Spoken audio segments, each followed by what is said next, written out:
وأصحابه أجمعين والعاقبة للمتقين والموعظة للمتدبرين والذكرى للذاكرين أما بعد فأعوذ بالله من الشيطان الرجيم بسم الله الرحمن الرحيم قل لا أسألكم عليه أجرا إلا المودة في القربى صدق الله مولانا العظيم بلغنا رسوله النبي الكريم الأمين بالحق واليقين إن الله وملائكته يصلون على النبي يا أيها الذين آمنوا صلوا عليه وسلموا تسليما الصلاة والسلام عليك يا سيدنا وعلى آلك وأصحابك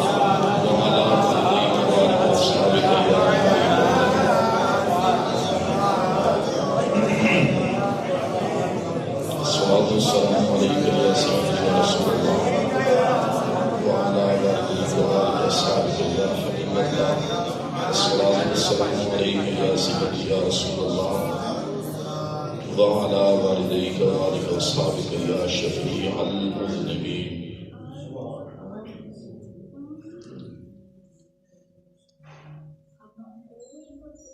الحمدللہ ہم اہل سنت ہیں اور اس بات پہ ہمیں بڑا ناز ہے، بڑا مان ہے، اور جتنا بھی اللہ کا شکر ادا کریں وہ کم ہے کہ اللہ تعالیٰ نے ہمیں پہلے تو عدم سے وجود بخشا. اس بات پہ بھی شکر ہے کہ ہم نہیں تھے، اس نے ہمیں وجود بخشا. سبحان اللہ. پھر اس نے ہمیں وجود بخشا تو یہ اس کا کرم ہے کہ ہمیں انسان بنایا. ہمیں اللہ نے کوئی جانور نہیں بنا دیا، ہمیں اللہ نے پرندہ نہیں بنا دیا، ہمیں اللہ نے جمادات میں سے نہیں کر دیا. اللہ کا کرم ہوا، فضل ہوا، احسان ہوا کہ اللہ نے ہمیں انسان بنایا. سبحان اللہ. انسانوں میں سے بھی پھر اللہ کا کرم ہوا کہ اللہ نے ہمیں بہتر صنف یعنی مذکر بنایا. سبحان اللہ. عقل بھی پوری عطا فرمائی، طاقت بھی عورت سے زیادہ عطا فرمائی، اختیار بھی اس سے زیادہ دیے.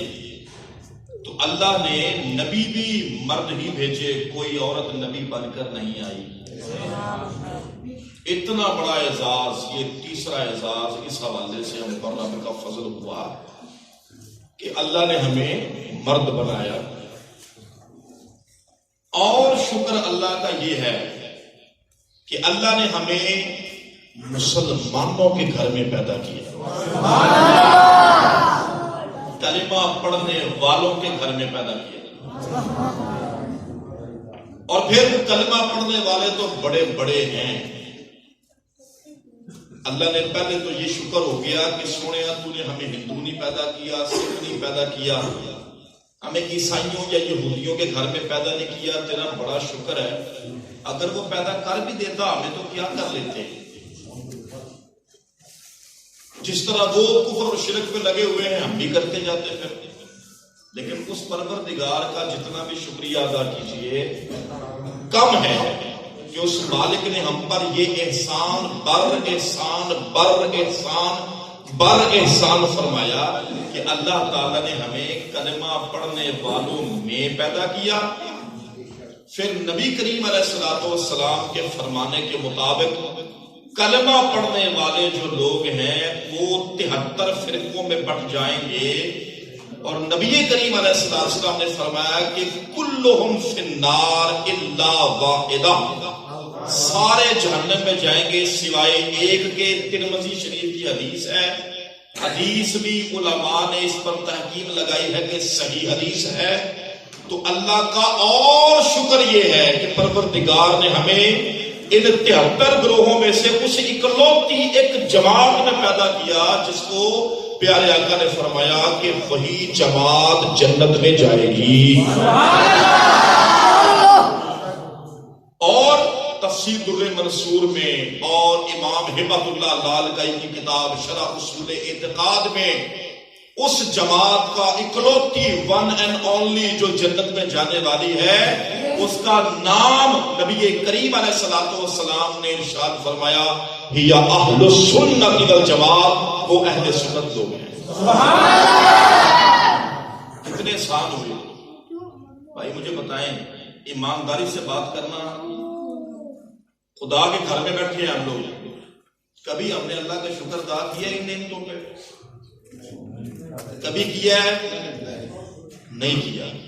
کل قیامت کو ہر انسان کے کھاتے میں اس کے پاس 3 رجسٹر ہونے ہیں، ہر انسان کے ساتھ 3 نامہ اعمال ہونے ہیں، 3 رجسٹر ہونے ہیں، تینوں رجسٹر باری باری کھولے جانے ہیں۔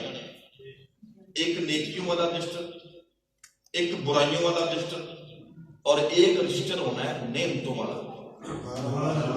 رب نے کتنی نعمتیں اس بندے کو دی ہیں، کتنی نعمتیں ملی ہیں، چاہے ان نعمتوں کا تعلق ہمارے جسم کے اندرونی چیزوں سے ہو، دل ہے، گردہ ہے، دماغ ہے، ہمارے بدن کی ظاہری چیزوں سے ہو، جیسے بال ہیں، آنکھیں ہیں، رنگ ہے، روپ ہے، قد کاٹ ہے، جوانی ہے، حسن ہے، ہونٹ ہے، ناک ہے، کان ہے، چاہے اس سے ہو، چاہے عقل و نقل سے ہو، چاہے بصارت کی طاقت سے ہو، سماعت کی قوت سے ہو، بولنے کی طاقت سے ہو، سونگھنے کی طاقت سے ہو، چکھنے کی طاقت سے ہو، پکڑنے کی طاقت سے ہو، چلنے پھرنے کی طاقت سے ہو، ہر نعمت اس رجسٹر پر لکھی ہو۔ ہمارے تن پہ جو کپڑا ہم لوگ پہنتے ہیں، جو پیروں میں ہم جوتا پہنتے ہیں، ہاتھوں میں جو ہم انگوٹھیاں پہنتے ہیں، گھڑیاں پہنتے ہیں، ہمارے سر پر جتنے بال ہیں، ہر بال کا حساب ہونا ہے، ہر بال نعمتوں والے رجسٹر میں لکھا ہوگا۔ جتنے پیسے ہمیں روز کو ملتے ہیں خرچنے کے لیے، جو موبائل ہمارے پاس ہے، جو سہولتیں ہمارے پاس ہیں، جو ہمارے پاس گاڑیاں ہیں، جو ہمارے پاس گھروں میں اے سی لگے ہوئے ہیں، جو بجلی کا اہتمام ہمارے گھروں میں ہے، جو گیس کے چولہے جلا رہے ہیں، جن کے پاس وہ نہیں تو گھر میں روٹی پک رہی ہے، جتنی باتیں ہماری زندگی کے لیے ضروری ہیں، جو ضروریات زندگی ہیں، ہر چیز نعمتوں والے رجسٹر میں لکھی ہو۔ پھر ہمارے جو تعلق دار ہیں، رشتے ناتے، اچھا دوست بھی نعمت ہے، ماں بہت بڑی نعمت ہے، باپ نعمت ہے، بہن بھائیوں کا ساتھ نعمت ہے، اولاد بھی نعمت ہے، ہر بات کا اس رجسٹر میں لکھا ہوا ہونا یہ لازمی ہے۔ پھر ہمیں حضور کی امت میں پیدا کیا گیا، یہ بھی ایک نعمت ہے۔ پھر اہل سنت میں پیدا کیا گیا، یہ بھی نعمت ہے۔ میرے بھائی قصہ مختصر، ایک بات، چھوٹی سے چھوٹی اور بڑی سے بڑی، ساری اس رجسٹر، نیکیوں والے رجسٹر میں نیکیاں، بدیوں والے میں بدیاں، نعمتوں والے رجسٹر میں نعمتیں لکھی ہوں گی۔ اب آئیے میں یہ دوسرا سٹیپ بیان کروں کہ آپ کو پتا ہے 3 رجسٹر جو ہیں، ان میں سے سب سے پہلے کون سا رجسٹر کھولا جائے گا؟ حساب کس کا شروع ہوگا پہلے؟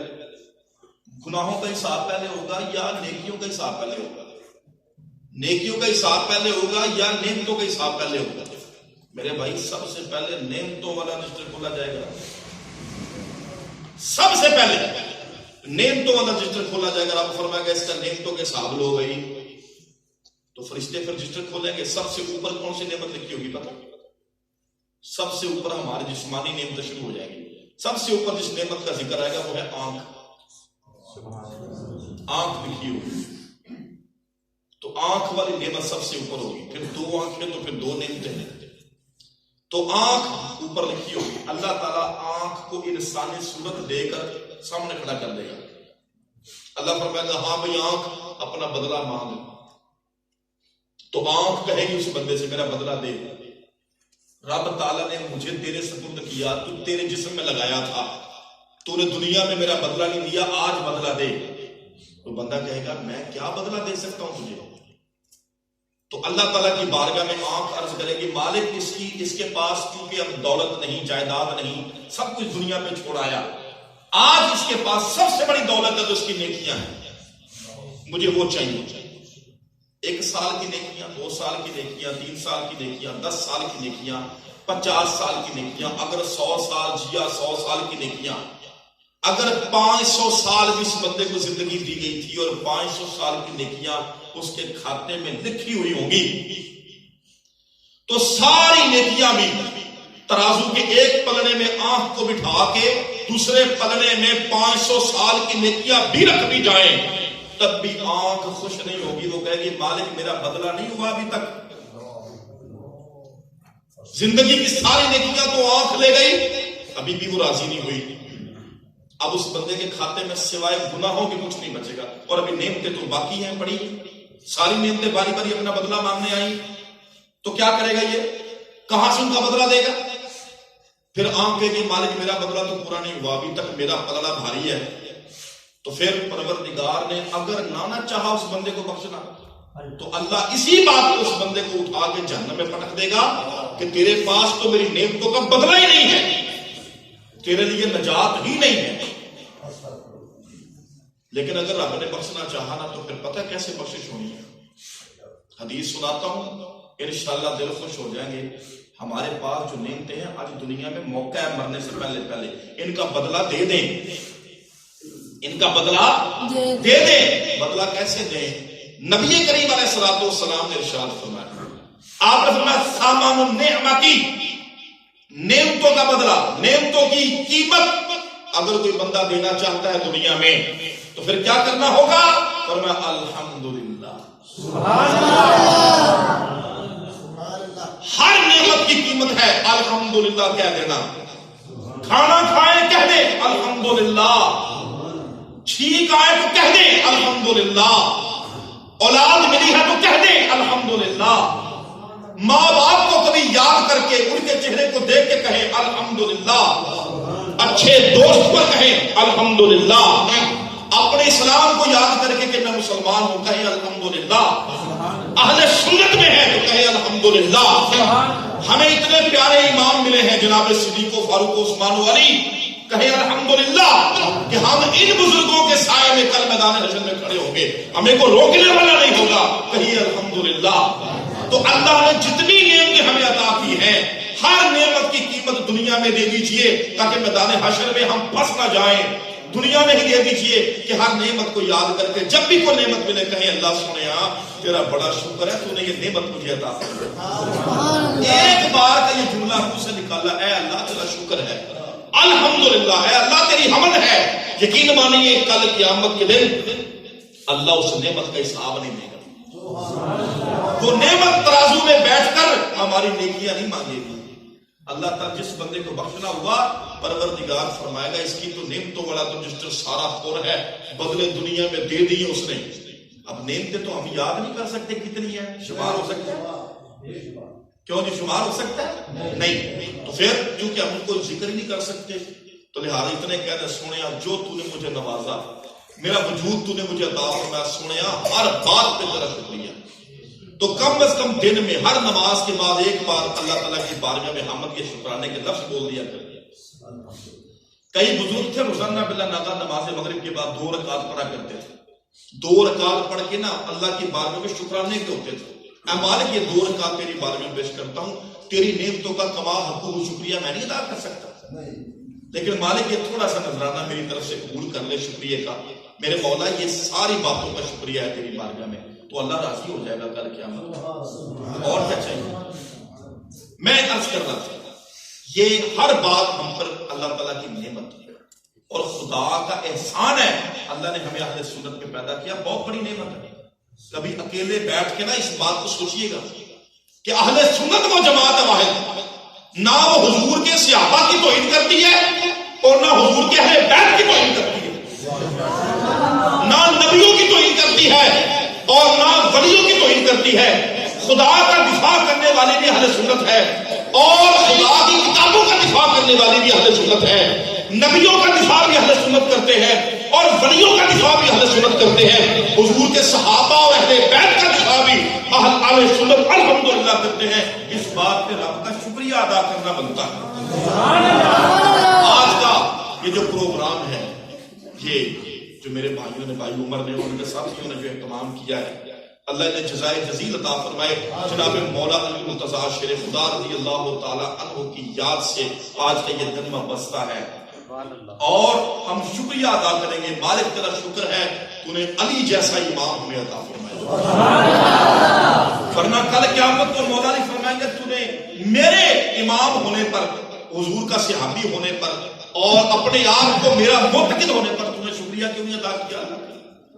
کس منہ سے جناب مولا علی کا سامنا کریں گے؟ کس منہ سے جناب رسول اللہ کا سامنا کریں گے؟ کس منہ سے میزان پر جا کے تو توقع رکھیں گے کہ میں یہاں پہ کامیاب ہو جاؤں گا؟ تو اس طرح کے جو پروگرام ہے سجانے یہ ہم پر لازم ہے شکریہ کے طور پہ. حدیث سن لیں, نبی کریم علیہ السلام نے ارشاد فرمایا ذکر الانبیاء من العبادہ, نبیوں کا ذکر کرنا عبادت ہے. وذکر الصالحین من کفارۃ الذنوب, اور جو نیک لوگوں کا ذکر ہوتا ہے یہ گناہوں کا کفارہ کا سبب بن جاتا ہے, گناہوں کے کفارے کا سبب بن جاتا ہے. اور جناب امی عائشہ صدیقہ رضی اللہ تعالی عنہا روایت کرتی ہیں کہ نبی کریم علیہ السلام نے فرمایا ذکر علی عبادت, علی کا ذکر کرنا بھی عبادت ہے. عبادت بھی ہو گئی, شکرانہ بھی ادا ہو گیا. مالک تیرا شکر ہے تو نے کتنے سونے سائیں عطا فرمائے. ہمارے تو سال کے سائیں بڑے تگڑے بڑے مضبوط سائیں ہیں, اللہ کے بڑے پیارے ہیں. جناب صدیق کو دیکھو, جناب فاروق کو دیکھو, جناب عثمان کو دیکھو, جناب حیدر کو دیکھو. شاعر کہتا ہے صدیق عکس حسن کمال محمد است,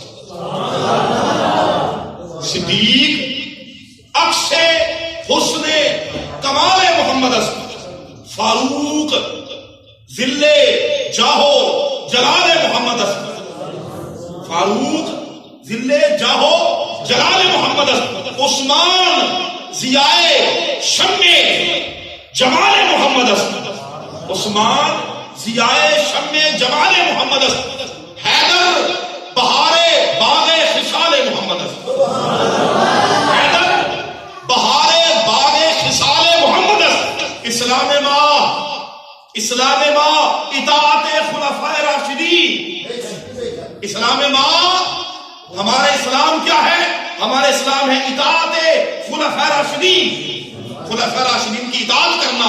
وہ ایمان ماں محبت آل محمد است, اور ہمارا ایمان یہ ہے کہ ہم آل محمد سے محبت کریں. سبحان اللہ. یاد رکھیے نبی کریم علیہ السلام کے صحابہ کی محبت بھی فرض ہے اس امت پر, اور حضور کے اہل بیت کی محبت بھی اس امت پر فرض ہے. میں چند حدیثیں بعد میں پیش کرتا ہوں, تو اس سے پہلے میں آپ حضرات کو یہ بیان کر دوں, بتا دوں کہ الحمدللہ میرا آپ حضرات میں اس مسجد میں تیسری بار آنا ہوا ہے. آج سے تقریباً 10 سال شاید پہلے میرے محترم قاری ابتسام حیدر یاسر صاحب تشریف فرما ہے, تو ایک مرتبہ ان کی وساطت سے آیا تھا, ایک مرتبہ اور بھائیوں کی وساطت سے آیا تھا. تو میرے بڑے ہی محترم ہیں, ممدوح ہیں, ان کے ساتھ بڑے گہرے تعلقات ہیں, اکٹھے ایک جامعہ میں پڑھاتے بھی رہے ہیں. تو آپ حضرات سے میرا یہ تیسری مرتبہ سامنا ہوا ہے. تو اللہ تعالیٰ ہماری آج کی اس محفل کو قبول کرے, اور میرے جن بھائیوں نے بزرگوں نے اس محفل کو اہتمام کیا تھا سب کو اجر جزیل نصیب فرمائے. جتنے یہاں اس خاص پروگرام میں بیٹھے ہوئے ہیں اللہ ہم سب کی جان مال عزت آبرو اور ایمان کی حفاظت فرمائے. توجہ سے حدیث سماعت کریں. نبی کریم صلی اللہ علیہ وسلم نے ارشاد فرمایا, توجہ, حضور نے فرمایا کہ اللہ تعالیٰ نے میرے سارے صحابہ کی محبت اور میرے تمام اہل بیت کی محبت کو میری امت پر رب نے فرض کر دیا ہے. بولیے کیا کر دیا ہے؟ فرض کر دیا ہے. اور ایک اگلی حدیث سنیں, نبی کریم صلی اللہ علیہ وسلم نے ارشاد فرمایا جس طرح میری امت پر اللہ نے نماز کو فرض کیا ہے, نماز کو جس طرح میری امت پر فرض کیا ہے, جس طرح نماز میری امت پر فرض ہے, جس طرح میری امت پر روزہ فرض ہے, جس طرح میری امت پر حج فرض ہے, جس طرح میری امت پر زکات فرض ہے, اسی طرح اللہ نے میری امت پر ابو بکر کی محبت کو, عمر کی محبت کو, عثمان کی محبت کو اور علی کی محبت کو فرض کیا ہے. اور اگر تم میں سے کوئی شخص ان چاروں میں سے کسی ایک سے کم محبت کرتا ہے یا اس کی محبت ناقص ہے ان چاروں میں سے کسی ایک سے, تو نہ رب نے اس کا نماز قبول کرنا ہے، نہ روزہ، نہ حج اور نہ زکات، اللہ تعالیٰ کو اس کے عملوں کی کوئی پرواہ نہیں ہے. سبحان اللہ. اللہ نے کوئی بھی عمل اس بندے کا قبول نہیں کرنا. ایک اور حدیث سن لے، نبی کریم صلی اللہ علیہ وسلم نے ارشاد فرمایا اگر تم لوگ اتنی عبادت کرو کہ تم ستون بن جاؤ، عبادت کر کر کے ستون کی طرح ہو جاؤ، اتنے روزے رکھو کہ تمہارا پیٹ سوکھ کر تمہاری پشت کی ریڑھ کی ہڈی سے جا لگے، اور اگر تم اتنی نمازیں پڑھو کہ تمہارے گھٹنے بھی جواب دے جائیں، تو فرمایا لیکن اگر اس کے باوجود تمہارے سینے میں میرے کسی ایک صحابی کے بارے میں بھی یا میرے اہل بیت میں سے کسی ایک فرد کے بارے میں بھی اگر بغض ہے، نفرت ہے، عداوت ہے، تو فرمایا یاد رکھو اللہ کو تمہاری عبادتوں کی کوئی پرواہ نہیں، اللہ پھر بھی تمہیں اٹھا کے جہنم میں کون دے منہ دیں گے. توجہ کریں اور حدیث سنیں. جناب مولا علی مرتضیٰ شیر خدا رضی اللہ تعالیٰ عنہ کی محبت کے بارے میں بھی سنیں. نبی کریم صلی اللہ علیہ وسلم نے ارشاد فرمایا، آپ نے فرمایا علی کی محبت گناہوں کو ایسے کھا جاتی ہے جیسے آگ لکڑی کو کھا جاتی ہے، جیسے آگ لکڑی کو کھا جاتی ہے. علی کی محبت گناہوں کو ایسے کھا جاتی ہے، گناہ رہتا ہی نہیں جس بندے کے سینے میں مولا علی کی محبت ہوگی، گناہ رہے گا ہی اس خیال کرتے ہیں. اور آگے سنیے، جناب رسول اللہ صلی اللہ علیہ وسلم کی بارگاہ میں مولا علی ایک دن حیض و حاضر تھے، بیٹھے ہوئے تھے. حضور نے جناب مولا علی سے فرمایا یا علیو، اے علی، جو شخص حضرت نوح علیہ السلام کی اس زندگی کے مطابق جتنی حضرت نوح کو عمر ملی تھی، اگر اتنی زندگی تک بھی اللہ کی عبادت کرتا رہے، اگر کوئی شخص حضرت نوح علیہ السلام کی عمر کے مطابق بھی عبادت کرتا رہے، اور آپ کو پتا ہے نا حضرت نوح کو کتنی عمر ملی تھی؟ نہیں، 950 سال تو طوفان سے پہلے تھا. 950 سال تو طوفان کے بعد بھی تو زندہ رہے نا، طوفان کے بعد بھی تو نظام چلا نا. تو 1650 سال تک حضرت نوح علیہ السلام کی لمبی عمر بنتی ہے. میری بات سمجھے، 1650 سال ٹوٹل عمر. طوفان سے پہلے تو وہ ابھی بولا نا 950 سال، وہ تو طوفان سے پہلے کی بات ہے. جب طوفان ہے اس وقت آپ کی 950 سال عمر تھی. طوفان ختم ہوا 160 دن تک روئے زمین پر پانی تھا. 160 دن کے بعد کہیں جا کر جو سب سے پہلے پہاڑ کا کونا جس پر جا کر کشتی رکی ہے وہ جوتی پہاڑ تھا، کوہ ہرا رات. اس جوتی پہاڑ پر آج بھی کشتی موجود ہے، وہاں کی تصویریں نیٹ پر آپ کو مل جائیں گی. اس کشتی کی جو بھی حالت ہے وہ دریافت ہو چکی ہے کہ ماضی قریب میں. تو اللہ نے بھی قرآن میں فرمایا کہ ہم نے بعد لوگوں کے لیے اس کشتی کو نشانی بنا کر رکھا ہوگا، وہ تو مل گئی ہے. تو وہ کشتی جودی پہاڑ پر جا کر ٹھہری تھی. اس کے بعد جناب نوح علیہ السلام زمین پہ اترے ہیں، پھر سے آبادی کا نظام چلا ہے، پھر آپ پر جو اللہ نے آپ پر صحیفے نازل فرمائے، پھر آپ نے آگے تبلیغ فرمائی ہے، لوگوں کو ان کی آنے والے نسلوں کو آگے آپ نے اور دین پھیلایا. تو وہ ٹوٹل کل ملا کے 1650 سال آپ کی زندگی مبارک بن گئی. حضور فرما رہے ہیں اگر کوئی حضرت نوح علیہ السلام کی زندگی کے مطابق بھی کوئی شخص اس کو زندگی ملے اور عبادت کرتا رہے. اور فرمایا پھر اس بندے کو احد پہاڑ کے برابر سونا دے دیا جائے. کہیں سونا نکل آئے، سونے کا مالک بڑھ جائے، احد پہاڑ کے برابر اس کو سونا دے دیا جائے اور وہ سارا سونا راہ خدا میں خراب کر دے. سارا سونا راہ خدا میں خراب کر دے. پھر وہ شخص اتنی عبادت کرنے کے باوجود، اتنی خیرات کرنے کے باوجود، پھر وہ بندہ 1000 حج کرے، اتنی عبادت کرنے کے ساتھ ساتھ 1000 حج کرے، ہر سال حج کرے، پیدل چل کے دور سے آیا کرے، پیدل حج کرے. فرمایا وہ بھی سارا شامل کر لو. اتنی نیکیاں کمانے کے بعد پھر اس بندے کی موت کہاں ہو؟ صفا مروہ کے درمیان سعی کرتے ہوئے ظلمن قتل کر دیا جائے. کتنا اجر ہے اس بندے کا، شہادت کا کتنا بڑا مقام ہے کہ صفا مروہ پر سعی کرتا ہوا قتل کر دیا جائے. تو فرمایا لیکن علی، اگر اس بندے کے سینے میں تیرا بغض ہوگا، اس کے سینے میں تیری محبت نہیں،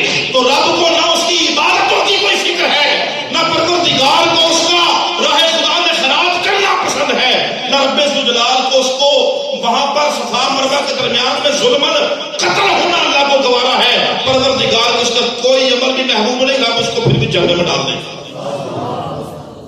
اگر علی تجھ سے وہ محبت نہیں کرتا، اتنی محنت کے باوجود بھی سب محنت بیکار گئی، ضائع۔ ان بزرگوں کی محبت کو اللہ اور اس کے رسول نے اس امت پر فرض کر دیا جناب فاروق اعظم رضی اللہ تعالیٰ عنہ آپ روایت کرتے ہیں کہ نبی کریم صلی اللہ علیہ وسلم آپ سے یہ فرمان مروی ہے، آپ نے فرمایا حب علی عبادت، علی کی محبت، علی سے محبت رکھنا یہ بھی پل پل عبادت کا ثواب ملتا رہتا ہے۔ عبادت کا پھر سے بولی، عبادت کا۔ ابھی آپ کو میں نے ایک حدیث سنائی، حضرت نوح کی عمر کے مطابق اس بندے کو زندگی ملے اور بڑا کچھ کرے ہیں۔ ایک حدیث اور بھی ہے، ابھی وہ کتنی عمر تھی؟ 1650 سال۔ اتنی عمر میں اس بندے نے کیا کمائی ہے، ایک حدیث میں تو اس کا ڈبل کر دیا گیا۔ فرمایا اگر کسی شخص کو 2000 سال تک اللہ زندگی دے، 2000 سال میں کوئی عبادت کرتا رہے۔ اب یہ 1.5 کہاں 1650 سال اور کہاں 2000 سال، 2000 سال زیادہ ہوتا ہے نا بھائی، ہاں تو زیادہ ہوتا ہے۔ 2000 سال تک وہ بندہ اللہ کی عبادت کرتا رہا، ایک پل بھی نہیں چکا، ایک پل بھی اس نے عبادت کو موقوف نہیں کیا، جاری رکھا ہوا۔ پھر اللہ اس 2000 سال کے بعد 1000 سال اس کو اور عطا فرمائے، اور 1000 سال وہ کیا کرے؟ وہ اس کو جو عطا کیا گیا ہے وہ وہاں آ کے حرم شریف میں مقام ابراہیم اور رکن یمانی کے درمیان میں، مقام ابراہیم اور رکن یمانی کے درمیان میں 1000 سال تک پھر سے عبادتیں کرتا رہے اس جگہ پہ جا کے۔ لیکن فرمایا اگر میری محبت اس کے سینے میں نہیں، رب کو یہ عبادت پسند ہی نہیں، رب کو اس کی یہ عبادت پسند نہیں۔ خدا تعالیٰ کی پناہ مانگنی چاہیے، اے اللہ ہم پناہ مانگتے ہیں تیری اس عمل سے کہ ہمارے سینے حضور کے صحابہ یا حضور کی آل کی محبت سے خالی ہو۔ ہمیں نہیں چاہیے ایسی زندگی، ہمیں وہ زندگی چاہیے جس میں ان بزرگوں کی محبت سے ہمارے سینے روشن ہو۔ یاد رکھیے جناب مولا علی کے بارے میں حضور نے پتہ کیا فرمایا؟ حضور نے فرمایا علی بن ابی طالب طیب الاسلام۔ ہمارے حضور نے فرمایا علی جو ہے نا، علی یہ اسلام کی مہک ہے، اسلام کی خوشبو ہے۔ تو آپ اندازہ کریں جو بندہ سچی محبت کرتا ہے مولا علی سے، اس کا دل اتنا مہک پیدا کرتا ہے، اتنی خوشبو اٹھتی ہے اس کے دل سے کہ آسمان کے کناروں تک کو معطر کر دیتا ہے۔ وہاں فرشتے اس خوشبو کو سن کے کہتے ہیں خدا رحمت فرمائے یہ بندہ کون ہے، یہ بندہ کون ہے؟ کہا جاتا ہے یہ فلاں بندہ ہے، اس کی ماں کا نام یہ ہے، اس کے باپ کا نام یہ ہے، فلاں گلی میں رہتا ہے، فلاں محلے میں رہتا ہے۔ اس بندے کے سینے میں علی کی محبت موجود ہے، تبھی اس کے دل سے یہ مہک اٹھ کے آسمان کے کناروں کو معطر کر رہی ہے۔ ہمارے پیارے آقا صلی اللہ علیہ وسلم نے ارشاد فرمایا حسن هذه الامه علی بن ابی طالب۔ ہمارے حضور نے فرمایا کہ اس امت کا مضبوط قلعہ ہے علی۔ اس امت کا مضبوط قلعہ کیا ہے؟ علی۔ کیونکہ دیکھیں نا قلعہ کیوں فرمایا مضبوط؟ کیونکہ جب بندہ کہیں ڈر جاتا ہے نا دشمن کے حملے سے، تو بندہ بھاگ کے قلعے میں پناہ لیتا ہے نا، خود کو اپنا محفوظ سمجھتا ہے کہ میں محفوظ ہو گیا۔ تو فرمایا علی کی محبت جو ہے وہ مومنوں کے لیے پناہ گاہ ہے۔ حضور نے اس طرح اشارہ فرمایا کہ حسن هذه الامه، اس امت کا حسن، اس امت کا قلعہ، مضبوط قلعہ علی بن ابی طالب، وہ علی بن ابی طالب۔ امام سیوطی رحمۃ اللہ علیہ، امام جلال السیوطی رحمۃ اللہ علیہ نے الحامل الفتاوی میں ایک کتاب ہے، اس کا نام ہے شوارد الملح۔ اس کتاب کے حوالے سے ایک روایت پیش کی ہے، وہ روایت بڑی مزیدار ہے، میں کئی بار پڑھتا ہوں، جب بھی میں مجھے یاد آتی میں بڑا خوش ہوتا ہوں، دل بڑا باغ باغ ہوتا ہے۔ وہ روایت سنیں، امام سیوطی رحمۃ اللہ علیہ فرماتے ہیں کہ ہمارے آقا صلی اللہ علیہ وسلم اس کائنات کے دولہ ہیں، اس کائنات کے ان النبی صلی اللہ علیہ وسلم عروس المملکہ، ہمارے حضور عروس ہیں، عروس کا معنی دولہ اور عروسہ کا معنی دلہن۔ عرس کا معنی شادی. عرس کا معنی کیا ہوتا ہے؟ پریشان ہو گئے کہ یار اتنے تو عرس ہو شہر مانتے بندہ فوت ہو گیا, بزرگ فوت ہو گیا, اس کے سال بعد عرس ہوتا ہے. اور بھائی عرس کا معنی شادی ہوتا ہے. تو چونکہ اس لیے اس کو عرس کہتے ہیں نا, بزرگوں کے سالانہ پروگرام کو برسی کو اس لیے عرس کہتے ہیں, کیونکہ مشکات میں حدیث ہے, مسند احمد بن حنبل میں بھی ہے. حضور فرماتا ہے جب کوئی نیک بندہ فوت ہوتا ہے, اس سے سوال کیے جاتے ہیں, سوالوں کا جواب دینے میں کامیاب ہو جائے تو فرشتے جب منکر نکیر کہتے ہیں نام کا نومت العروس, انہیں جو سمجھا جی میں دلہا سوتا ہے. تو اس دن اس کو اتنی خوشی ہوتی جیسے کہ آج میری شادی ہے, کیونکہ آج امتحان سے آزاد ہو گیا, امتحان میں کامیاب ہو گیا. اس بندے کو جس دن اس کو قبر میں دفنایا جاتا ہے اس کو عروس کی یعنی اس جیسی اس کو خوشی ملتی ہے. اس لیے ہر سال وہ جب دن لوٹ کے آتا اس کا نام ہی عرس رکھ دیا. آپ سمجھ میں آگی بات کہ نہیں؟ تو وہ شادی ہوتی ہے اس بندے کی. شادی سے مراد ہے خوشی. یہ فارسی زبان کا لفظ ہے. شاد کا معنی خوشی, شاد کا معنی خوش, اور شادی کا معنی خوشی. توجہ فرمائیں. تو امام سیوطی رحمۃ اللہ علیہ فرماتے ہیں ان النبی صلی اللہ علیہ وسلم عروس المملکہ, ہمارے جو نبی پاک صلی اللہ علیہ وسلم کائنات کے دولہا ہیں, کائنات کے دولہا ہیں. بل عروس یتجلی تارتن فی التاج تارتن فی الامامہ وتارتن فی المنطقہ وتارتن بالسیف. کہ جو دولہا ہوتا ہے نا, دولہا عربی دولہا جو تھا نا, وہ کیا کرتا تھا پہلے؟ عربی دولہا جب تیار ہونے لگتا تھا اس کا کس طرح کا گیٹ اپ ہوتا تھا؟ کہتے ہیں عربی دولہے کا گیٹ اپ ہوتا تھا امامہ بننا ہے, ٹھیک ہے, امامہ. پھر امامے کے اندر جناب تاج ہوتا تھا, یا اس کو سامنے تاج کے اوپر لڑیاں ہوتی تھی, سیرا بنا کے سامنے ڈال دیا جاتا تھا, اور ایک گلے میں ہار ڈالا جاتا تھا, اور پھر ہاتھ میں تلوار پکڑی جاتی تھی, یعنی دولہے کے ہاتھ میں تلوار بھی ہوتی تھی. یہ عربوں کا دولہے کا جو لباس ہوتا تھا وہ اس طرح کا ہوتا تھا. امامہ, سیرا, سنیے اس کو تاج بھی کہتے ہیں, یعنی کہ اوپر کو بھی ہوتا تھا امامے کے اوپر بھی, اور نیچے کو لڑیاں میں لٹکری ہوتی تھی. سیرا بھی اور تاج بھی دونوں چیزیں اکٹھی ہوتی تھی. گلے میں ہار بھی ہوتا تھا اور ہاتھ میں تلوار بھی ہوتی تھی, ہاتھ میں تلوار. تو توجہ کیجیے, امام سیوطی رحمۃ اللہ فرماتے ہیں میں نے شمار ملا کی کتاب میں لکھا ہوا دیکھا, ہمارے حضور ہیں اس کائنات کے دولہا. دولہے کے لیے تاج بھی چاہیے, دولہے کے لیے امامہ بھی چاہیے, دولہے کے لیے ہار بھی چاہیے, دولہے کے لیے تلوار بھی چاہیے. اور ہمارے حضور دولہا ہے اس کائنات کے. فتاجہ ابو بکر, حضور کا تاج ابو بکر, و امامتہ عمر, حضور کا امامہ عمر, و منطقتہ عثمان, حضور کے گلے کا ہار عثمان, و سیفہ علی, اور حضور کی تلوار علی. حضور کی تلوار علی ہے, سبحان اللہ. اب جو حضور کے کسی بھی صحابی ان چاروں میں سے کسی سے بھی بغض رکھے, مطلب وہ حضور کی سجاوٹ میں فرق کرنا چاہتا ہے, حضور سے یہ پت چھیننا چاہتا ہے دولہے والا. ہمارے حضور کائنات کے دولہا ہے, تو یہ چاروں بزرگ حضور کی شان و شوکت ہے. سبحان اللہ. حضور کی عظمت و فضیلت کے گواہ کے چاروں. سبحان اللہ. نبی کریم علیہ السلام نے اپنے صحابہ کی بڑی شان بیان فرمائی.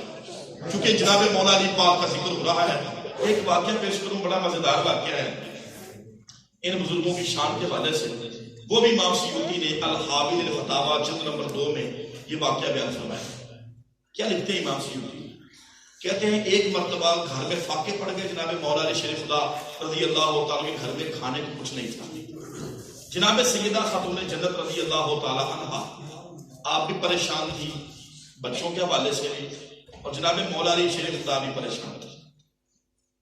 تو جناب مولا علی نے بڑی کوشش کی, لیکن کہیں سے کام نہیں ملا کہ جہاں مزدوری کر لیں اور مزدوری کر کے جو کمائی ہو اس سے بچوں کے لیے کچھ لے آئیں. تو جناب سیدہ زہرا پاک رضی اللہ تعالیٰ عنہا نے نا اپنی چادر نکالی اور آ کے جناب مولا علی کو دی کہ یہ چادر لے جائیں, بازار میں فروخت کر لیں, جو پیسے آ جائیں گے ان پیسوں سے بچوں کے لیے کھانا لے آئیں. جناب سیدہ زہرا پاک نے وہ چادر دے دی. جناب مولا علی چادر لے کر باہر نکلے تو سخت گرمی کا موسم تھا, سخت گرمی کا دن تھا, اور بڑی تڑکے کی دھوپ لگی ہوئی تھی. اب ایسے عالم میں بازار میں کون نظر آئے؟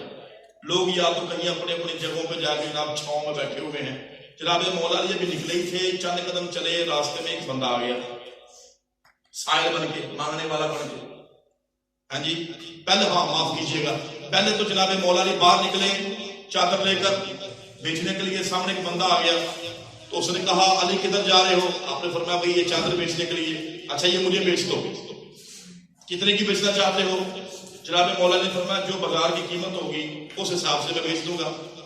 تو انہوں نے کہا کہ اس کی بازاری قیمت تو تقریباً 6 درہم ہوں گے۔ 6 درہم سے زیادہ میں تو یہ نہیں بکے گی، بازار میں تو اتنی قیمت ہی ہے ایسی چادر کی۔ آپ نے فرمایا چلو جو بنتا ہے، اگر تم خریدنا چاہتے تو 6 درہم دے دو۔ تو اس نے کہا ٹھیک ہے، اس نے 6 درہم جناب مولا نے کے حوالے کر دیے، چادر لے گئے۔ اس کے بعد توجہ، ابھی 6 درہم پکڑے ہیں، ابھی سوچ رہے ہیں کہ بچوں کے لیے کچھ لے جاؤں گھر میں۔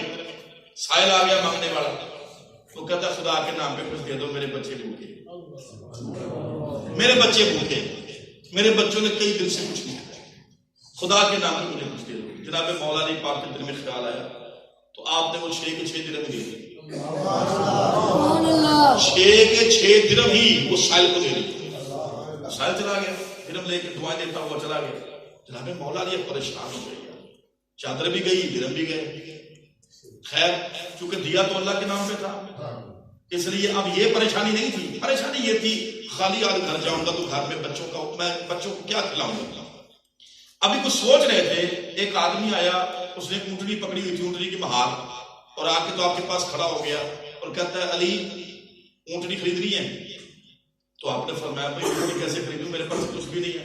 اور کہا کوئی نہیں، کارا کر لو، وعدہ کر لو، پھر کسی دن دے دینا یار، پیسے پھر کبھی دے دینا، اونٹنی لے لو یار مجھ سے۔ تو آپ نے فرمایا اچھا بولو کتنے کی دو گے؟ اس نے کہا جی 100 درہم کی، 100 درہم کی میں اونٹنی آپ کو دیتا ہوں، 100 درہم آپ پر ادھار رہا، یہ اونٹنی لے لیں۔ تو جناب مولا علی شیر خدا نے اونٹنی کی مہار پکڑ لی، فرمایا ٹھیک ہے جب پیسے ہوں گے میں تمہیں دے دوں گا، پھر کبھی آ جانا۔ اس نے کہا چلو ٹھیک ہے، وہ چلا گیا بندہ۔ تھوڑی دیر میں ایک اور آدمی آیا، اس نے کہا علی آپ یہ اونٹنی بیچنا چاہتے ہیں؟ اچھا آپ یہ اونٹنی بیچنا چاہتے ہیں؟ آپ نے فرمایا ہاں بھائی اونٹنی میں بیچنا چاہتا ہوں۔ کتنے کی لی آپ نے؟ آپ نے فرمایا میں نے 100 درہم کی لی ہے۔ اچھا تو چونکہ اب آپ کو نفع بھی تو کچھ ہونا چاہیے، لیکن میں آپ کو اس اونٹنی کا 160 درہم دوں گا، 160 درہم دوں گا، اس سے میں زیادہ پیسے نہیں دوں گا، اتنے دوں گا آپ کو، قبول ہے آپ کو، منظور ہے؟ آپ نے سوچا 60 درہم مل رہے ہیں یار، تو آپ نے وہ فوراً آپ نے فرمایا ٹھیک ہے اونٹنی لے جا، اور 160 درہم اس نے آپ کے حوالے کیے۔ ابھی وہ آپ کے پاس آئے، بندہ اونٹنی لے کے چلا گیا، اس کے بعد وہی بندہ جس نے آپ کو اونٹنی دی تھی وہ آ گیا، تو کہتا ہے علی سنا آپ نے اونٹنی بیچ دی؟ آپ نے فرمایا ہاں بک گئی، لاؤ بھی میرے پیسے دے دو۔ آپ نے فرمایا مجھے تو 160 ملے۔ اس نے کہا مجھے ان کی پیسوں کی پرواہ نہیں ہے، مجھے اپنے جو زبان ہوئی ہے مجھے اتنے دے دو میرے واپس۔ 100 آپ اس کو حوالے کر دیے، وہ حوالے کر دیے، تو اس کے بعد جناب مولا علی ہاتھ میں 60 درہموں کو پکڑ کے سوچ میں پڑ گئے، آنکھوں میں آنسو آ گئے، آنکھوں میں نمی آ گئی۔ واہ ربا ہے، واہ سونے ربا، ایک کے بدلے میں 10، 6 درہم تو نے مجھ سے میرے ہاتھوں سے ایک فقیر کو دلوائے اور بدلے میں تو نے 7 درہم میرے ہاتھوں میں ڈال دیے۔ جناب مولا علی کی آنکھوں میں آنسو آ گئے۔ بچوں کے لیے جو رزق لے کر گھر میں آئے، گھر میں جناب سیدہ فاطمہ کو سارا ماجرا سنایا۔ جناب سیدہ فاطمہ نے جناب مولا علی کو ساتھ دیا، حضور کی بارگاہ میں پہنچ گئے، نبی کریم علیہ السلام کو سارا ماجرا سنایا۔ حضور بڑے کھل کے مسکرائے، حضور نے فرمایا جانتے ہو چادر خریدنے والا کون تھا، اونٹنی بیچنے والا کون تھا، پھر سائل بن کے آنے والا کون تھا، اور پھر اونٹنی کو خرید کرنے جانے والا کون تھا؟ بس کہ اللہ اور اس کے رسول زیادہ جانتے ہیں۔ تو نبی کریم علیہ السلام نے جو ارشاد فرمایا سنیے، حضور کی فرمانے عالی شان کا مفہوم یہ ہے کہ چادر جو لے گیا وہ رضوان جنت تھا۔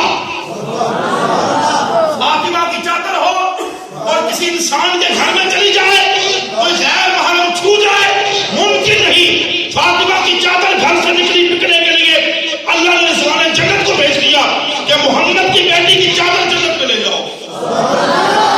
چادر وہاں لے گئے، فقیر بھی ایک فرشتہ بن کے آ گیا، فرشتہ فقیر کی صورت میں آ گیا، دعائیں دیتا چلا گیا، تمہارے امتحان تھا، اور جو اونٹنی لے کر آیا وہ جبریل تھے، اور جو اونٹنی خرید کے گیا ہے وہ میکائیل تھے۔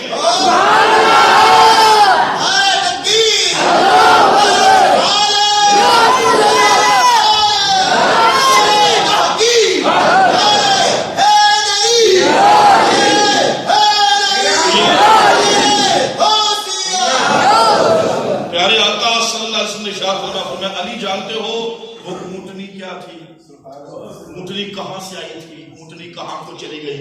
بس کیا حضور اللہ اور اس کے رسول بہتر جانتے ہیں. فرمایا یہ اونٹنی بھی جنت سے آئی تھی. جبریل جنت سے لے کر آئے تھے، میکائیل جنت کو لے کے واپس چلے گئے. یہی وہ اونٹنی ہے. کل میدان حشر میں جتنے لوگ بھی سواریوں پر ہوں گے، ان صراط کو پار کرنے والے ہوں گے، یہ اونٹنی میری بچی فاطمہ کی ہے. وہ اس اونٹنی پر سوار ہو کے جنت میں پہنچ جائے گی میری بچی. یہ اونٹنی کل قیامت کے دن میری بچی فاطمہ کی سواری ہوگی. امتحان تھا علی، آپ کا امتحان تھا، آپ امتحان میں کامیاب ہو گئے. سبحان. یہ تو وہ ہستیاں تھیں کہ جو اپنے پیٹ پر پتھر باندھ کے بھی بھوکوں کو کھانا کھلا دیا کرتے تھے. گھر میں اپنے بچوں کو بھوکا سلا کر بھی لوگوں کے پیٹ پالتے تھے. یہ تو وہ تھے کہ خود پانی سے روزے کھولتے تھے، لیکن یتیم کو، اسیر کو، مسکین کو دروازے پر کھڑے اپنے حصے کی روٹی بھی اٹھا کر دے دیا کرتے تھے. تو آپ کیا سمجھتے ہیں کہ باغ فتح کی خاطر جناب سیدہ فاطمہ نے بد دعائیں دی ہوگی؟ بولیے بھائی، ممکن ہی نہیں ہے. جناب سیدہ فاطمہ رضی اللہ تعالی عنہا کو ایک باغ کیا ہزاروں باغ بھی ہوتے، اس امت پر وہ بھی قربان کر دیے جاتے. جناب سیدہ پاک کو کوئی دکھ نہیں تھا ایک باغ کے جانے کا، کوئی دکھ نہیں تھا ہاتھ سے مال کے جانے کا. وہ تو نبی کریم علیہ السلام کی محبت میں جو ان کے سینے میں تھی، حضور کی محبت میں کہ حضور فوت ہو گئے تو حضور کے فراق میں جتنا وہ غمگین رہتی تھی، اسی وجہ سے انہوں نے وفات کا جام پیا ہے. یہاں پہ میں نے اس چیز کی طرف اشارہ کر دیا. بہرحال توجہ کیجیے، چونکہ میرا موضوع جناب مولا علی شیر خدا رضی اللہ تعالی عنہ کے حوالے سے ہے. پیارے آقا نے ایک مرتبہ جناب ابوبکر صدیق کو پاس بٹھایا اور جناب صدیق اکبر رضی اللہ تعالیٰ عنہ ہاتھ کی تھیلی حضور کی نا پکڑ کے دیکھ رہے تھے. حضور کی تھیلی کو پکڑ کے تو محبت سے دیکھ رہے. حضور نے فرمایا کفی وکف علی فی العدل سواء. فرمایا ابو بکر میری یہ تھیلی اور علی کی تھیلی عدل میں برابر برابر ہے، عدل میں برابر برابر ہے. جب پیارے آقا کا وصال ہوا نا، ایک عربی آ گیا. جناب صدیق پاک نے اعلان کیا، فرمایا جس کسی کو پیارے آقا نے کوئی کچھ وعدہ فرمایا تھا وہ ہمارے پاس ہے، ہم اس کا وعدہ پورا کریں گے، ہم اس کا وعدہ پورا کریں گے. آئے ہمارے پاس. ایک بندہ آ گیا، کہتا ہے جناب حضور نے مجھ سے وعدہ کیا تھا کہ تو جب ہمارے پاس آئے گا نا فلاں دن تو ہمارے پاس آئے گا تو ہم تجھے نا فرمایا ایسے ایسے 3 لاکھ بھر کے ہم تجھے کھجوروں کے دیں گے، 3 لاکھ بھر کے ہم تجھے کھجوروں کے دیں گے. تو اب حضور نے وعدہ کیا تھا، حضور کو وصال فرما گئے، وہ وعدہ تو ابھی تک قائم ہے. تو جناب ابوبکر صدیق رضی اللہ عنہ فرماتا ہے تیرا وعدہ بھی پورے کیے دیتے ہیں. حضور لاجپال نے جو وعدہ کیا تھا 3 لاکھ اپنے ہاتھوں سے اشارہ فرمایا تھا ابھی پورا کیے دیتے ہیں. جناب صدیق نے پیغام بھیج کر جناب مولا علی کو بلوایا اور جناب مولا علی کو بتایا کہ اس بندے سے حضور نے وعدہ کیا تھا اپنے 3 لاکھ بھر کے. حضور نے فرمایا میں تجھے دوں گا کھجوروں کے. اب کوئی بندہ ایسا نہیں ہے جس کے اللہ کو حضور کے لبوں جیسے ہو، جس کے ہاتھ حضور کے ہاتھوں جیسے ہو، جس کی تھیلیاں حضور کی تھیلیوں جیسی ہو. علی آپ کے سوا کوئی بندہ بھی اس مقام کا نہیں ہے. آپ کے سوا کسی کے بھی ہاتھ حضور کے ہاتھوں جیسے نہیں ہیں، کسی کے تھیلی حضور کے تھیلی جیسے نہیں ہے. لہٰذا آپ اس بندے کو 3 لاکھ بھر بھر کے حضوروں کے دے دیں، حضور کا وعدہ پورا ہو جائے گا. حضور کا وعدہ پورا ہو جائے گا. جناب مولا علی شیر خدا رضی اللہ تعالیٰ عنہ آپ کی محبت اور آپ کے تمام یاروں کی محبت اور آپ کے تمام گھرانے کی محبت اللہ اور اس کے رسول کے فرمان کے پیش نظر ہم اس ساری امت پر لازم ہے، واجب ہے. کوئی بندہ اس وقت تک مومن نہیں ہو سکتا جب تک ان بزرگوں کی محبت اس کے سینے میں نہیں ہے. اپنی آنے والی نسلوں کو بھی، اپنے بچوں کو بھی ان بزرگوں کی محبت کی یاد دلواتے رہا کریں. پیارے آقا نے فرمایا ادیبوا اولادکم بثلاث خصال، اپنے بچوں کو 3 باتیں سکھاتے رہا کرو. حضور نے کیا فرمایا؟ اپنے بچوں کو، اگر آپ لوگ اکتا جائیں گے تو میں بھی چھوڑ دوں گا. توجہ، حضور نے فرمایا کہ اپنی اولادوں کو 3 باتیں سکھایا کرو. پہلی بات حب نبیکم، اپنے نبی کی محبت سکھاؤ، اپنے نبی کی محبت سکھاؤ. وحب اہل بیت ہی، اور اپنے نبی کے گھرانے کی محبت بھی سکھاؤ. ایک روایت میں ساتھ میں صحابہ کا لفظ بھی اضافہ ہے. حب اہل بیت ہی و صحابہ ہی، نبی کے اہل بیت اور صحابہ کی محبت بھی سکھاؤ. اور تیسری بات فرمایا وقراءۃ القرآن، اور قرآن پڑھنا بھی سکھاؤ. قرآن پڑھنا بھی. اچھا بھائی یہاں پہ آپ لوگوں کے ذوق کے لیے کچھ بات عرض کر دوں. قرآن پاک کی جتنی آیتیں آپ کو یاد ہوں گی، جتنی صورتیں یاد ہوں گی، ان کو فضول نہ سمجھیں.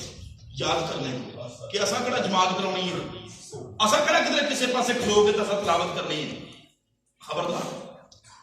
حضور کی نعتیں یاد کرنا، حضور کی حدیثیں یاد کرنا، قرآن کی آیتیں یاد کرنا، اچھے کلمات یاد کرنا، مسئلے فقہ کے مسئلے یاد کرنا، آپ کو پتہ ہونا چاہیے کل میدان حشر میں اللہ نے امتحان لینا ساری باتوں کا، ساری باتوں کا ٹیسٹ ہونا.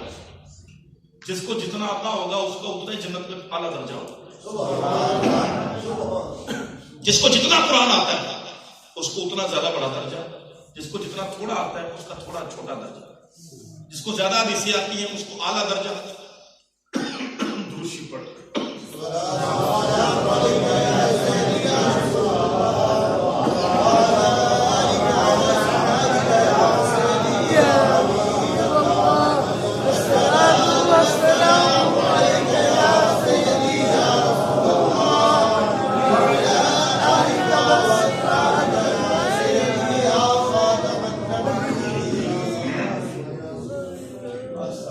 توجہ بھائی.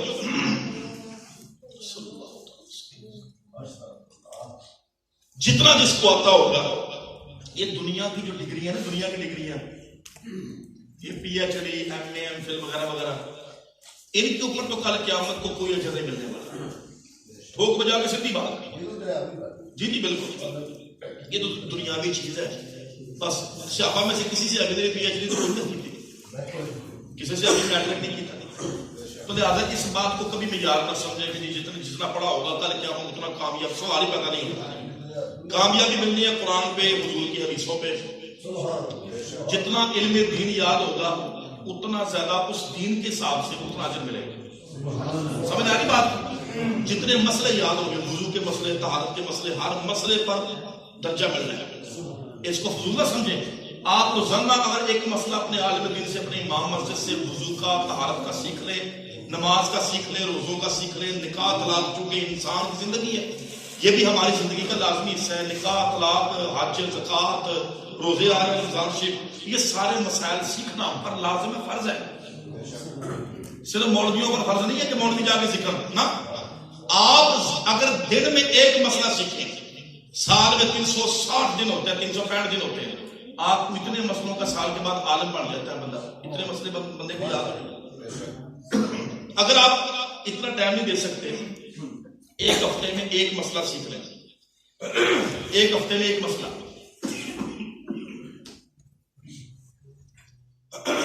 معاف کرنا، ایک ہفتے میں ایک مسئلہ. تو آپ کو پتا ہے سال میں کتنے ہفتے ہوتے ہیں؟ 50 کے قریب. تو آپ سال کے بعد 50 مسئلوں کے عالم بن گئے. ہوا کہ نہیں ہوا؟ اب سن لیں، ایک حدیث میں نے پڑھی ہے، نبی کریم علیہ السلام نے ارشاد فرمایا جتنے لوگوں کو قرآن آتا ہے کل حشر کے سامنے اللہ کی بارگاہ میں، حشر کے میدان میں اللہ کی بارگاہ میں، اللہ کے عرش کے سامنے وہ ساری باتیں سنائے گا. نعت آتی ہے نعت سنائے گا، اذان آتی ہے اذان سنائے گا، قرآن آتا ہے قرآن سنائے گا، ذکر و اذکار رب کے جتنے نام یاد ہے وہ سنائے گا، پیارے آقا پہ درود آتا ہے وہ سنائے گا، پیارے آقا کے اسماء گرامی آتے ہیں وہ سنائے گا، حضور کی حدیثیں آتی ہیں وہ سنائے گا، جتنے مسئلے یاد ہیں وہ سنائے گا. ہر بات پہ خطیب دنیا میں جو خطاب کیا کرتے تھے، کل اللہ تعالیٰ کے عرش کے سامنے بھی خطاب کریں گے. اللہ کے سامنے نعت خوان نعتیں پڑھیں گے، اللہ کے سامنے قاری قرات کریں گے. سب کو ان کے اپنے اپنے حساب سے رب اجر دے گا. سارے لوگوں کو اجر مل جائے گا جنہوں نے رب اور اس کے رسول کی رضا کی خاطر علم دین پڑھا اور آگے پھیلایا، ان لوگوں کو بھی اجر ملے گا. سب سے آخر میں سن لیں، سب سے آخر میں پھر رب ذوالجلال خود قرآن پڑھے گا. اللہ خود قرآن کی تلاوت فرمائے گا. جب اللہ تعالیٰ قرآن کی تلاوت فرمائے گا نا جناب مان اللہ اللہ اللہ اللہ، پھر حشر کے میدان میں ایک ایسا سما جاری ہو جائے گا کہ جیسے اگر پرندے بھی شور پہ آ کے بیٹھ جائیں، چوچے مار مار کر، سر پھاڑ کر، اندر سے دماغ بھی کھانا شروع ہو جائے، تو بندہ ٹس سے مس نہیں ہوگا. رب تعالیٰ جب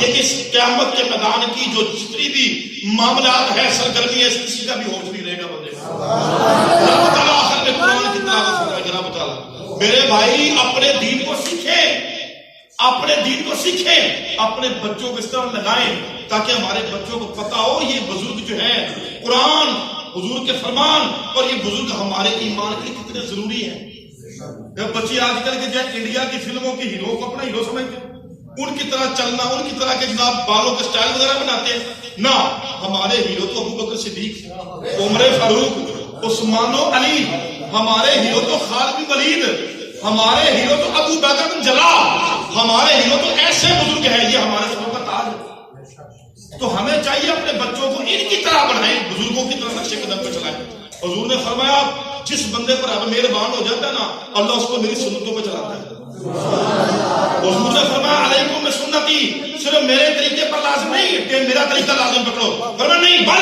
فرمایا بلکہ میرے صحابہ کرام میں جو خلفاء راشدین ہیں نا ان کی بھی سنت کو لازم پکڑو تم پر میری سنت بھی اور میرے خلفاء راشدین کی سنت کو بھی پکڑ لینا لازم پکڑ لینا فرمایا تم پر یہ فرض ہے نبی کریم علیہ السلام نے اس امت پر اپنے صحابہ اور اپنے اہل بیت کی اطاعت اور محبت کو فرض کیا ہے پیارے آقا صلی اللہ علیہ وسلم نے ارشاد فرمایا سنیے بھائی حضور نے فرمایا کہ علی منی وانا منہ علی مجھ سے اور میں علی سے یعنی جس بندے کے سینے میں ہوں تو پھر اس کے سینے میں علی بھی ہو اور جس کے سینے میں علی ہے اور اس کے سینے میں پھر میں بھی ہوں اور اگر کوئی شخص حضور سے محبت کرتا ہو علی سے نہیں تو حضور کا اشارہ اس طرح ہے کہ میں بھی کوئی نہیں اس کے سینے میں اور اگر کوئی مولا علی سے محبت کا دعویٰ کرے پر حضور کی نہ مانے حضور کے فرامین کے خلاف ہو منکر ہو تو پھر مولا علی اس کے سینے میں کوئی نہیں یعنی حضور نے فرمایا جس کے سینے میں اس کے سینے میں علی جس کے سینے میں علی اس کے سینے میں ہوں اور نبی کریم علیہ السلام نے یہ بھی فرمایا علی اخی علی میرا بھائی ہے وابن امی میرے چچا کا بیٹا ہے وہ حامل لوائی یوم القیامہ کل میدان حشر میں جب اللہ مجھے حمد کا جھنڈا عطا فرمائے گا میرا جھنڈا علی نے ہی تھام رکھا ہوگا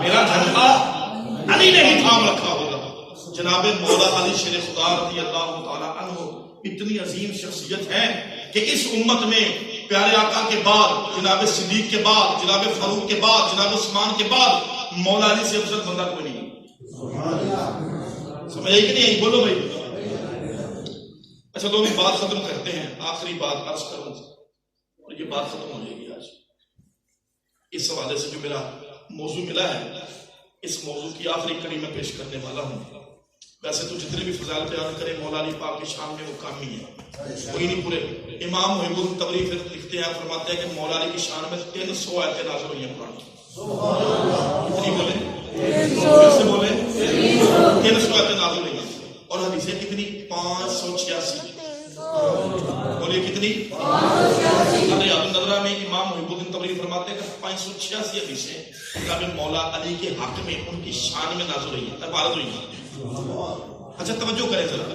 دیکھو بھی مولا علی کی محبت فرض ہے کہ نہیں ہے میں نے حدیثیں سنائی ہیں آپ کو حدیثیں سنی ہیں ان حدیثوں کے تناظر میں بات کریں جناب صدیق کی محبت بھی فرض ہے جناب فاروق کی محبت بھی فرض ہے جناب عثمان کی محبت بھی فرض ہے جناب مولا علی کی محبت بھی فرض ہے ہاں خلفاء راشدین حضور کے آل کی محبت بھی فرض ہے حضور کے صحابہ کی محبت بھی فرض ہے حضور نے فرمایا جو شخص بھی علی سے فاطمہ سے حسن سے حسین سے محبت کرے گا کل قیامت کو جنت میں میرے ساتھ ہی ہوگا میرے ساتھ میرے درجے میں ہوگا حضور کے درجے میں جنت کے ساتھ جنت میں حضور کا درجہ نصیب ہو جائے بھائی برابری تو حضور سے نہیں نہ ہو سکتی اب یہ سوال پیدا ہوتا ہے کہ حضور کے ساتھ حضور کے درجے میں کہاں ہم جیسے نکمے نکارے خطا کار سیاہ کار گناہ گار کہاں حضور جیسی معصوم عن خطا اور ساری کائنات میں افضل شخصیت تو پھر ہم حضور کے درجے میں کیسے ہو سکتے ہیں اس کا جواب یہ ہے جس محلے میں بادشاہ رہتا ہے نا اس محل میں نوکر چاکر نہیں ہوتا بولو ہوتے کہ نہیں ہوتے بس بات یہی میں اشارہ کافی ہے اچھا جو میں نے بات عرض کرنی تھی وہ یہ تھی کہ ان بزرگوں کی محبت بلا شبہ ہمارے لیے جنت کا ٹکٹ ہے لیکن یاد رکھنا محبت اگر صحیح ہو تو پھر محبت اگر صحیح ہو تو پھر اگر محبت میں عیب ہے اگر محبت سچی نہیں تو پھر ایسی محبت جو ہے جھوٹی محبت یہ نہیں کام آنے والی محبت سچی ہونی ضروری ہے مولا علی سے. جھوٹی محبت، عیب دار محبت، یہ مولا علی رضی اللہ عنہ کی محبت اگر جھوٹی ہو کسی بندے کے دل میں، وہ نہیں کام آنے والی. جناب صدیق اکبر کی محبت اگر کسی کے دل میں ہے لیکن وہ عیب دار ہے تو وہ کام نہیں آنے والی. جناب عمر، جناب عثمان اور جناب مولا علی، کوئی بھی صحابی یا کوئی بھی اہل بیت، جس بندے کو سینے میں محبت ہو جائے بزرگوں سے، لیکن اگر محبت میں عیب ہے تو وہ محبت کام نہیں آنی. عیب کیا ہوتا ہے؟ آج عیب سن لو، یہ سبق ہے، آخری سبق دے کے جا رہا ہوں، اس کو کبھی نہ بھولنا، انشاءاللہ مرتے دم تک عقیدہ محفوظ رہے گا. یاد رکھنا عیب کیا ہے. جو محبت کو داغدار کر دے وہ عیب 3 طرح کا ہوتا ہے. عیب پھر سے بولو، جو محبت کو محبت نہیں رہنے دیتا، جو محبت کو عیب دار کر دیتا ہے، جو محبت کو جھوٹی محبت میں بدل دیتا ہے. یہ ہے 3 باتیں جو عیب ہیں، محبت کے لیے عیب ہے. پہلی بات ہے غلو. پہلی بات کیا ہے؟ پھر سے بولو. 3 وائرس ہیں، 3 وائرس، 3 وائرس، 3 جراثیم جو محبت کو خراب کر دیتے ہیں. ان میں سے پہلا کیا ہے؟ غلوب، غین لام واو، غلوب. اللہ قرآن میں فرماتا ہے لا تغلو فی دینکم، اپنے دین میں غلوب نہ کرنا. غلوب کیا ہے؟ غلوب یہ ہے کسی بندے کو اتنی محبت کرنا، اتنی محبت کرنا کہ چڑھا کے اس کے مقام سے بھی چڑھا کے اوپر شرک تک لے جانا یا کفر تک لے جانا یا اس مقام تک لے جانا جس مقام پر وہ فائز نہیں ہے. اس کو کہتے ہیں غلوب. جیسے حضرت عیسیٰ سے محبت کرنے والوں نے اتنی کی کہ ان کو خدا کا بیٹا ہی بنا ڈالا. کہتے ہیں نا لوگ سن آف گاڈ کہتے نہیں، خدا کا بیٹا. عیسائی کہتے نہیں. تو جناب عیسیٰ سے یہ جو محبت ہے اس میں غلوب ہے کہ نہیں ہے؟ بولیے بھائی.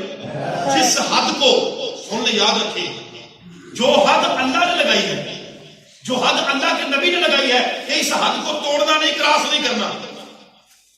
جو بندہ اتنی محبت کرے کسی سے کہ وہ حدیں بھی توڑ جائے، اس بندے نے غلوب کیا ہے. اس بندے نے ایسی محبت سچی، بولو ایسی محبت سچی. جناب مولا علی کو اللہ بنا دے، یا جناب مولا علی کو کہے یہ نبی ہو گئے، یا جناب مولا علی کے بارے میں یہ سوچے کہ وہ نبیوں سے بھی افضل ہو گئے. امام باقر کا جملہ ہے، شیعہ کی کتاب رجال کشی میں لکھا ہے. امام باقر فرماتے ہیں جس نے ہم اہل بیت کو نبی کہا یا نبی کے برابر کہا، اس بندے پر رب کی لعنت، اور اس لعنت کو شک کر اس کے اوپر بھی لعنت. یاد رکھے، کوئی صحابی یا کوئی بھی اہل بیت کا فرد، جناب صدیق اکبر سمیت، جناب عمر فاروق سمیت، جناب عثمان سمیت، جناب مولا علی سمیت، ان 4 میں سے کوئی بزرگ بھی جو نبی نہیں ہے، سارے انسانوں میں کوئی بندہ بھی ہو کسی نبی کی برابری نہیں کر سکتا.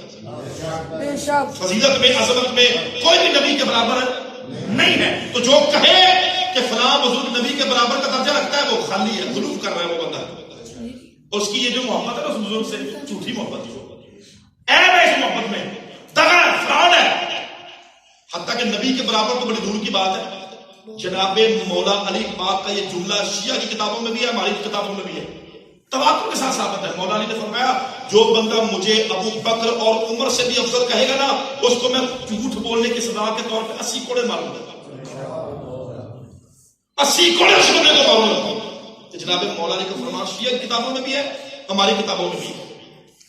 تو یعنی اگر کوئی شخص اس حد کو توڑے جو مولا علی نے لگائی، اس حد کو توڑے جو رسول اللہ نے لگائی، اس حد کو توڑے جو اللہ نے لگائی، وہ بندہ غالی ہے، وہ محبت میں سچا نہیں ہے.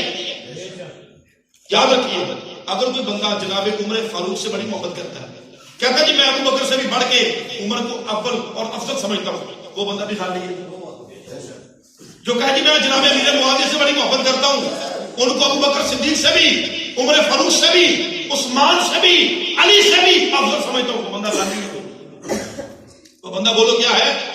جناب امیر معاویہ بھی سلام پہ، وہ بھی حضور کے صحابی ہیں، ان کی عزت اور مرتبہ کوئی شک ہی نہیں ہے. میں نے پہلے عرض کر دیا، حضور کے کسی بھی صحابی کے بارے میں جو سنی ہوگا کبھی بھی غلط نظریہ نہیں رکھے گا، لیکن جن کا لیول ہے اس لیول پہ ان کو رکھنا چاہیے. یاد رکھیے تو یہ پہلا عیب ہے جو محبت کو خراب کر دیتا ہے. وہ کیا ہے بولیے؟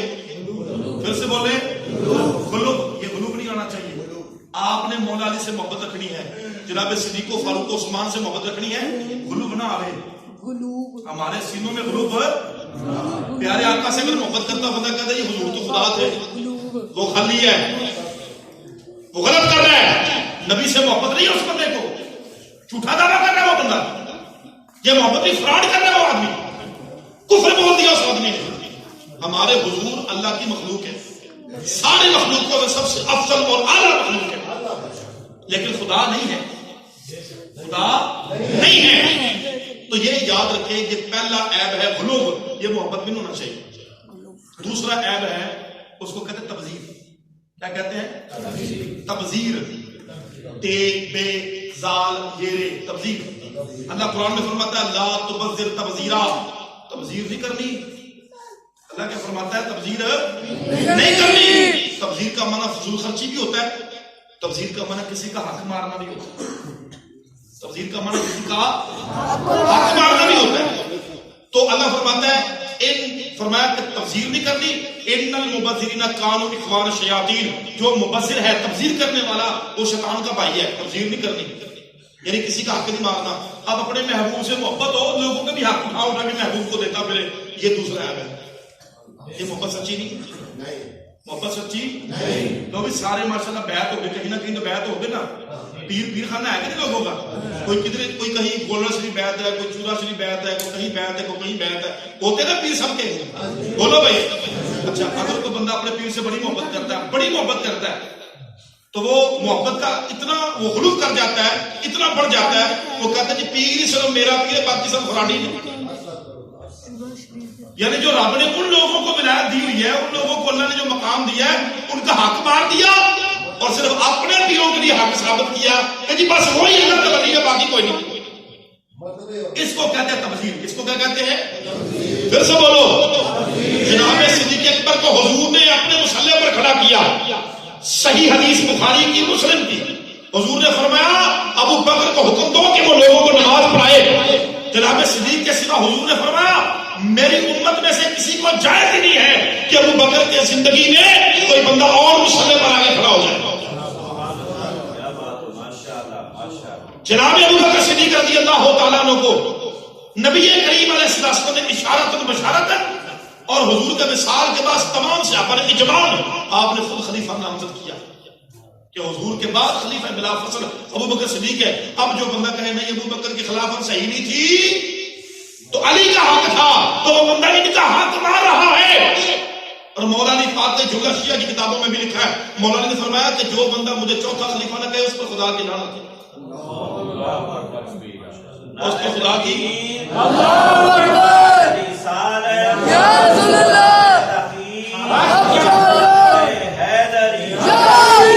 یاد رکھیں یہ دوسرا عیب ہے, یہ نہیں ہونا چاہیے محبت میں. بتاؤ بھائی حضور کی کتنی بیٹی ہیں؟ چار بیٹیاں ہمارے حضور کی, سگی 4 بیٹیاں, سگی بیٹیاں ہمارے حضور کی 4 ہیں.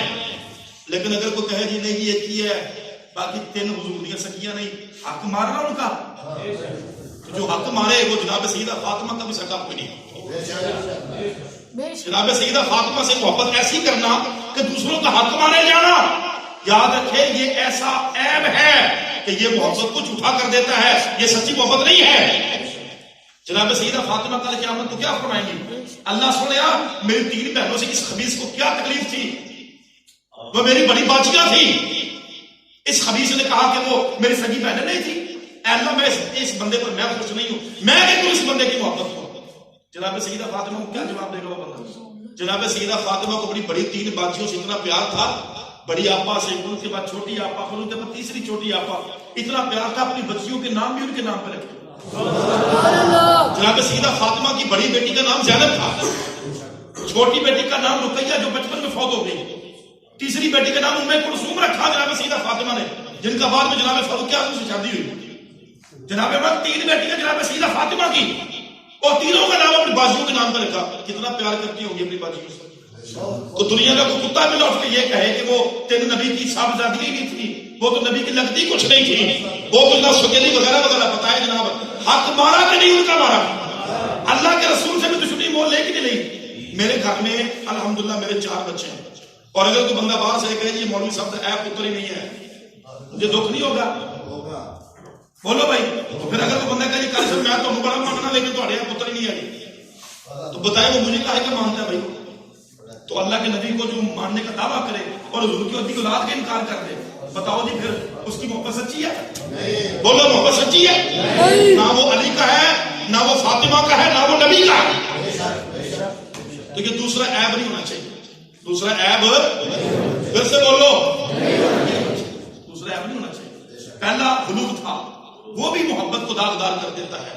تیسرا عیب تبذیر، یہ بھی شیطانوں والا کام ہے۔ اللہ نے فرمایا ان المبذرین کانوا اخوان الشیاطین، کہ جو تبذیر کرنے والا ہے وہ شیطانوں کا بھائی ہے۔ اور تیسرا اور آخری ہے جو سب سے گندا ہے، جو غلو سے بھی زیادہ گندا ہے، تبذیر سے بھی زیادہ گندا ہے، وہ کون سا عیب ہے؟ وہ عیب ہے کہ ایک سے محبت کرے دوسروں کو گندی گالیاں دینا،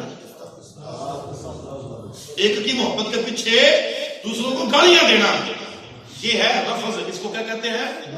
رفض۔ رفض جس بندے میں یہ عیب ہو اس کو رافضی کہتے ہیں، رافضی۔ سمجھ آ رہی ہے؟ غلو جس بندے میں اس کو غالی کہتے ہیں، تبذیر جس بندے میں اس کو مبذر کہتے ہیں، اور جس بندے میں رفض ہو، رفض یعنی بڑے اس امت کے بڑے بزرگوں کو گالی دینا، اہل بیت کی محبت کا بہانہ بنا کے اس امت کے بڑے بزرگوں کو گالی دینا، ان کی برائی کرنا، ان پر تانے لگانے، یہ ہے رفض۔ جو بندہ یہ کام کر اس کو رافضی کہتے ہیں۔ مولا علی سے محبت کے دعوے کرنے، گالی کے جناب صدیق کو دینی،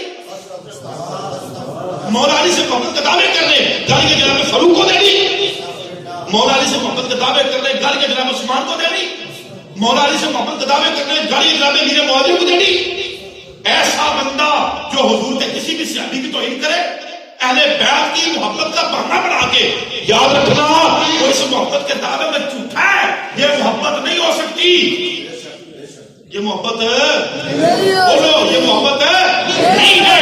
وہ لوگوں کو برگلا رہا ہے، لوگوں کو دھوکے اور فریب دے رہا ہے، یہ محبت نہیں ہے، یہ محبت کو داغدار کر دیتا ہے۔ اس محبت کے بارے میں جناب مولا علی فرماتے ہیں، سنو بھی سنو ذرا، جناب مولا علی پاک کا فرمان ہے نہج البلاغہ میں، یہ 8 بار جملہ شیعہ کی کتاب ہے نہج البلاغہ معتبر، اس میں 8 بار ہے۔ آپ نے فرمایا، دعا کی آپ نے کہ بھئی اے اللہ، ہمارے جو ہم سے محبت کا دعویٰ کرتے ہیں نا، محبت کا دعویٰ کرنے میں جو غلو کرے اس پر بھی لعنت کر، اور جو ہم لوگوں سے نفرت کرے اس پر بھی لعنت کر۔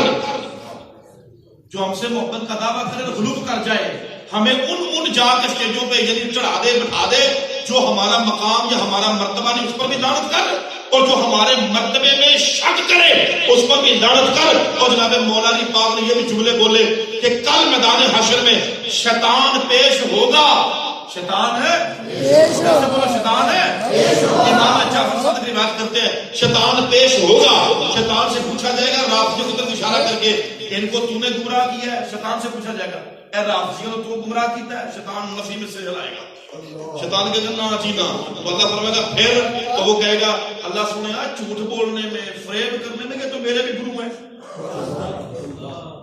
مجھے بھی گرو، میرے بھی گرو، میں نے کبھی وہ باتیں سوچی نہیں جو ان لوگوں نے کیا بھی دی ہوتی تھی، میرے فہم و گمان میں بھی وہ باتیں نہیں آتی، انہوں نے میں گمراہ نہیں کیتا، قوم عاد کو، قوم لوط کو، ان سب قوموں کو میں نے گمراہ کیا، لیکن رافضی اتنے بڑے خبیث ہیں کہ ان کو گمراہ میں نے نہیں کیا، یہ تو میرے بھی گرو، میرے بھی استاد نکلے۔ یاد رکھیں ایسی محبت نہ مولا علی کو چاہیے، نہ ان کو پرواہ ہے ایسی محبت کرنے والوں کی جو رفض کرتے ہیں اور مولا علی کی محبت کا بہانہ بنا کے، جناب سیدہ زہرا کی محبت کا بہانہ بنا کے، جناب حسنین کریمین کی محبت کا بہانہ بنا کے حضور کے کسی بھی ایک صحابی کی یا حضور کے اہل بیت میں سے کسی کی بھی توہین کرے، ایسا بندہ محبت کے دعوے میں جھوٹا ہے، ایسے بندے کی محبت سچی نہیں۔ اور اللہ تعالی ہماری محبت کو ان 3 عیبوں سے پاک رکھے۔ ہم نے جو محبت کرنی ہے الحمدللہ سنیوں نے، وہ اس میں نہ غلو ہونا چاہیے، نہ اس میں تبذیر ہونی چاہیے، نہ اس میں رفض ہونا چاہیے، پھر انشاءاللہ العزیز میدان حشر میں اہل بیت کی محبت اور صحابہ کی محبت انشاءاللہ ہمارے لیے جنت میں داخلے کا سبب اور سامان بنے گی۔ شیر خیال حضرت فرماتے ہیں اہل سنت کا ہے بیڑا پار، اصحاب رسول اہل اہل سنت کا ہے بیڑا پار. کیوں؟ کیونکہ اصحاب رسول نجم ہے اور ناؤ ہے اطرت رسول اللہ.